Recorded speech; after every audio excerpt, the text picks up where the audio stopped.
Sebelahnya kau.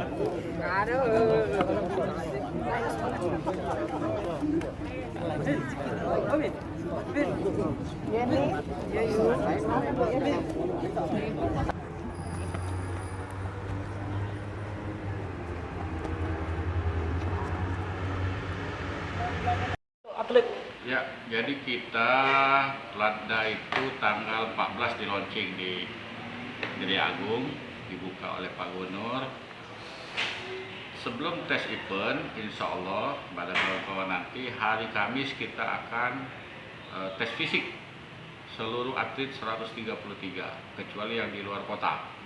Nanti dia virtual, kirim di panitia teknisnya 2 hari, Kamis dan Jumat. Tentu kita lihat start dari mana fisik atlet ini. Nanti Platda ini namanya Platda berjalan sampai bulan Juni.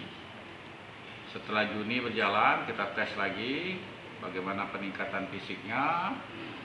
Ya kalau tidak serius dan kita tidak ini, ya kita evaluasi nantinya tentu. Nah, dari Juni sampai pelaksanaan PON itu sudah kita mulai Platda terpusat, kemungkinan besar di Jakabaring tempatnya.